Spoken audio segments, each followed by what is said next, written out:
수고하셨습니다. 다음은 김용태 의원님 질의해 주시기 바랍니다. 예, 김용태입니다.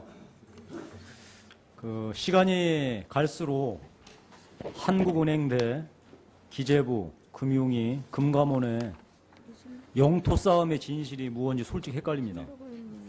그리고 정무위원이라고 해서 우리 정무위원회 영토 보존 차원에서 일방적으로 한국은행 처사를 폄하하는 것은 아닌지 제 스스로도 두려운 마음입니다.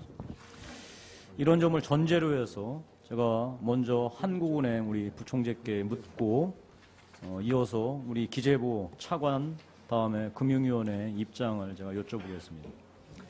먼저 한국은행 부총재께 묻겠습니다. 전 이게 매우 궁금했습니다. 만약에 이번 금융위기 속에서 만약 한국은행에게 금융안정 권한이 있었고 필요하다고 주장하시는 단독조사 검사권이 있었다면 어떤 역할을 하셨을까 제가 매우 궁금합니다. 다시 말하면 이 말은 이런 권한이 없었기 때문에 하는 이 금융위기 극복 과정에서 제 역할을 하기가 매우 어려웠다라는 말하고 이제 똑같겠지요. 만약에 있었다면 한국은행은 어떤 역할을 하셨을까요? 네, 저희들이 지난 1년간 이러한 금융위기를 겪고 나서 수습하는 과정에서 보면은 저희들이 여러 가지 그 수단, 법적으로 주어진 수단이 상당히 좀 실효성이 낮아서 대응하는데 애로가 많았다는 것을 저희들이 그 1년간 경험해서 느꼈습니다. 예를 들면은 저희들의 지금 하는 법은 50년대에 갖춰진 그 골격을 그들이 유지하고 있습니다. 그러다 보니까 위기 시에 예를 들면 금융기관에 대해서 어떤 지원 조치를 하려고 해도 요건이 엄청나게 엄격해서 제대로 움직이기 어렵다는 그런 점도 있었고, 그다음에 기존의 어떤 정보 수집 채널로는 시시각각으로 상황이 어떻게 돌아가는지 파악하는 데는 시간이 좀 걸려가지고 결과적으로 그렇게 보면은 조금 더딘 행보를 보여. 알겠습니다. 그럼 부총재께 다시 한번 제가 묻겠습니다. 그러니까 필요한 역할들은 나름대로 했으니까 우리가 신속하고도 효과적으로 금융위기를 극복한 거 아니겠습니까? 한국은행 입장에서는 무언가 미흡했다고 보더라도요.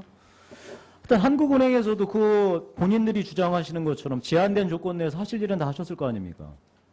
제가 알기로는 그 은행자본 확충펀드에도 참여하시고, 그다음에 RP 대상 확대하시는 거, 총액 한도 대출 확대 등의 조치를 취하셨죠, 유유적절하게.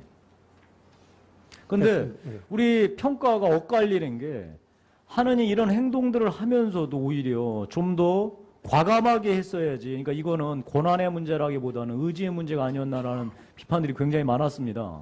이 점에 대해서 동의하시기 어려우시겠네요. 그러니까 권한이 없었기 때문에 소극적이었지 권한만 있었으면 훨씬 더 적극적으로. 아니 꼭 그것만 아니에요. 권한 실효성이 떨어진 수단 면에서 실효성이 떨어진 것도 있었고, 또 하나는 저희들이 그 상황을 인식함에 있어서 그야말로 중앙은행이 너무 과감하게 나가는 것도 나중에 큰 부작용이 있을 수 있다고. 그러니까 잠깐만, 그러니까 그 말이 중요합니다. 그러니까, 그러니까 권한이 없어서 행사를 그러니까 소극적으로 한 게 아니라 하는 본연의 어떤 위치, 그러니까 이 정부처럼 이 과감하게 뭐 개입을 한다든지 신속하게 그러니까 대처하는 게 그러니까 중요한 게 아니다라고 해서 한 것이지. 아니, 두 가지 측면이 다 있습니다. 알겠습니다. 그럼 제가 또 하나 묻겠습니다. 지금 하나는 계속해서 제가 여러 지금 이 자료들이 있는데, 그러니까 발언하신 자료들, MOU 체결한 국가는 제대로 역할할 수가 없다. 이것을 이제 총재 및 이 관계자들이 곳곳에도 주장을 하셨죠. 그래서 제한적 실질조사권, 제2금융권에 대한 정보 수집권, 정보 취득 또는 긴급대출 시 회상 가능성 판단을 위한 직접 조사권들이 필요하다고 주장하셨습니다. 그런데 이에 대해서 우리 금융이나 기재부에서는 그렇지 않다. MOU 체결로 인해서 일부 부족한 것이 있었다면은 이걸로 거의 대부분 해소가 된다. 그런데도 불구하고 이 MOU 체결에 동참하시고 나서 뒤에서 계속 딴 얘기를 하십니다. 실제로 부족합니까? 아닙니다. 저희들이 딴 얘기를 한 게 아니고요. 저희들이 아니요. 그러니까 딴 얘기를 계속 하셨죠. 아닙니다. 제가 지금 얘기하는 게 우리 기재부의 기재부에 나가셔서 상임위에서도 얘기하시고 언론 자료를 통해서도 네. 여러 차례 MOU의 자체가 저희들이 거기에 미흡하다는 뜻이 아니고 예. MOU라고 하는 것이 예. 유기 시에는 근본적으로 한계가 있다는 것을 뜻한 겁니다. 다시 말씀드려서 MOU는 현재 공동 검사를 좀 더 실효성 있게 유지하기 위한 방안을 마련한 것이고요. 그것이 그러니까 지금 현행법 테두리에서 이번 MOU 협상은 잘 됐다고 봅니다. 알겠습니다. 잠깐만요. 아니요, 지금 그렇게 말씀하시면 안 되고 MOU 체결 이후에도 이런 발언들이 부족하다라는 얘기들을 여러 차례 하셨어요. 제가 그걸 일일이 지금 읽어드릴 거 아니잖아요, 그거는. 그러니까 그 말씀도 MOU가 잘못됐다는 뜻이 아니고요. MOU 갖고는 부족하다. 그 지금 조치 갖고는 그 뜻 아닙니까? 그렇죠. MOU는 한계가 있다는 겁니다. 알겠습니다. 그래서 지금 이제 근본적으로 하나는 여전히 현재 이 MOU 체계 갖고는 만약에 위기 상황에 도래했을 때 효과적으로 대처할 수 없다라는 게 확고부도한 한원의 입장이시죠.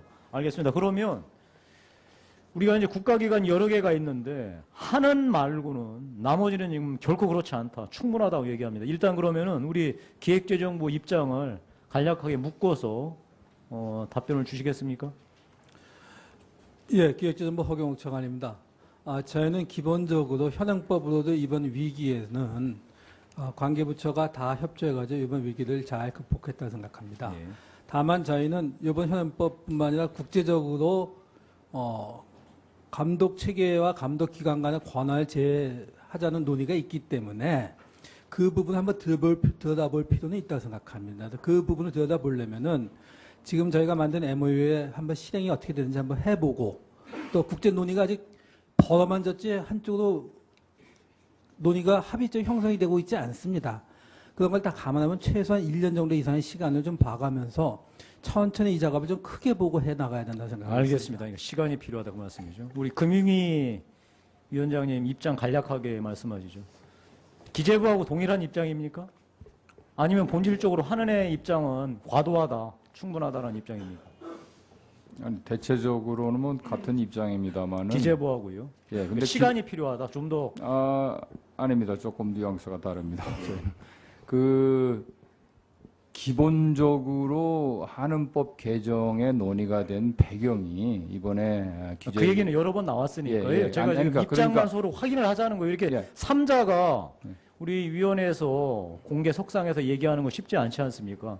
그래 금융위의 입장은 한은의 입장이 과도하다, 안 된다 이런 입장으로 제가 이해도 되겠죠? 저희로서는 지금 한은법 개정은 현 상황이나 체제 하에서 필요가 없다고 봅니다. 알겠습니다. 제가 다시 한은 부총재께 묻겠습니다. 현재 한은 전체 인원수가 한 2,500명 정도 되죠?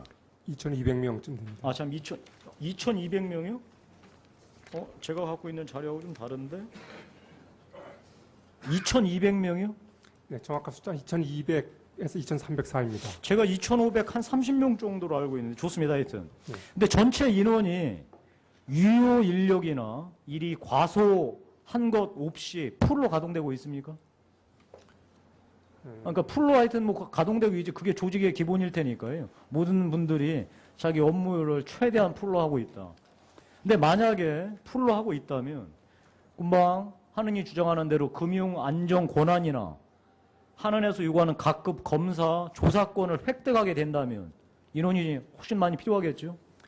저는 인원 변동에는 큰 영향을 안 줄 걸로 생각합니다. 왜냐하면 지금 저희들이 그럴 리가 있습니까? 지금 저희들이 얘기하는 직접 조사권이라고 하는 것은 예. 그야말로 유사시에 벌어질 일을 대비한다 이 말씀이신가요? 위기 시에 한해서 예. 그 적시성이 요구되니까 그럴 예. 때 한해서 조사한다는 것이고 예. 평소에는 공동검사 체제를 그대로 저들도 유지하겠다는 겁니다.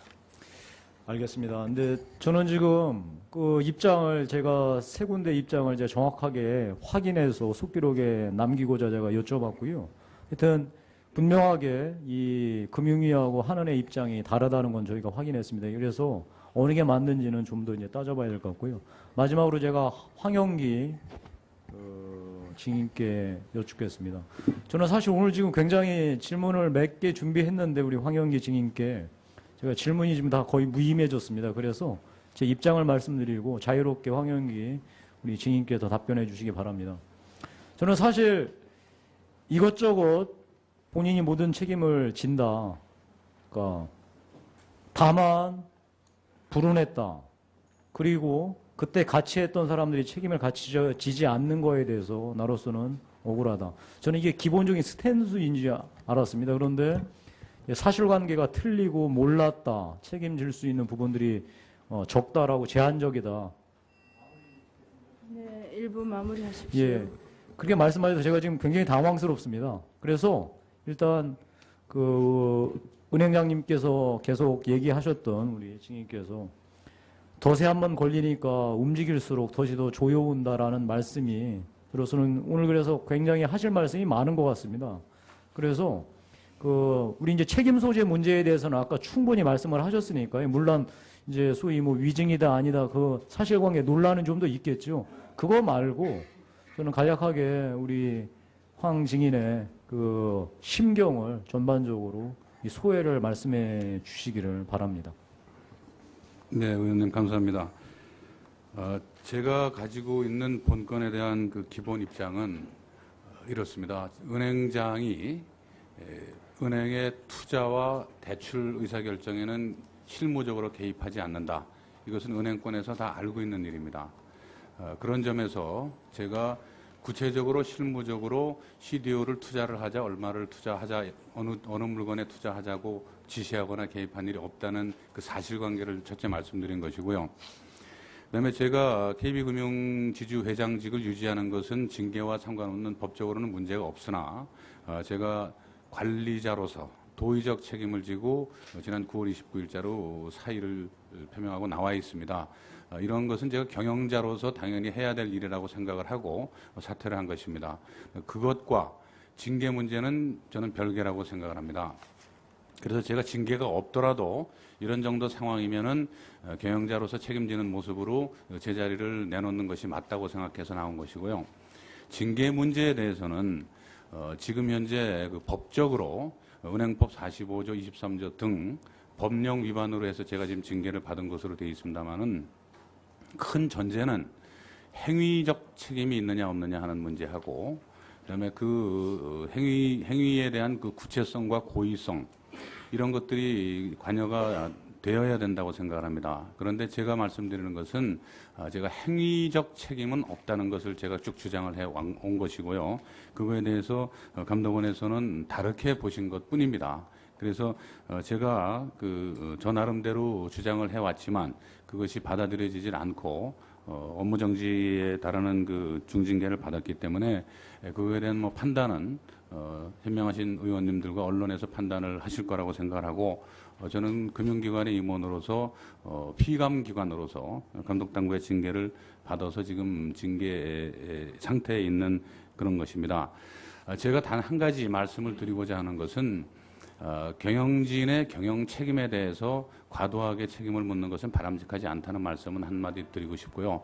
만일 이런 투자라든지 신상품이라든지 M&A라든지 새로운 상품에 대한 금융인들의 활동에 대해서 제 경우가 하나의 나쁜 선례가 되어서 만일 금융인들이 부담을 느끼고 신상품을 안 한다든지 우리나라 IB 산업 발전이 여기서 멈춘다든지 하는 일이 생겨서는 안 되겠다는 것 때문에 제가 기회가 있는 대로 그런 그 경영적 책임에 대해서는 소위 행정적인 그 제재를 하는 것은 바람직하지 않고 단지 그 경영인 스스로가 도의적 책임을 지도록 하는 것이 바람직하다라는 뜻을 누차 말씀을 드린 바가 있습니다.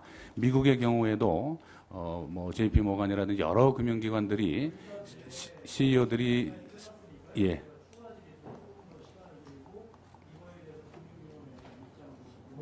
네, 알겠습니다.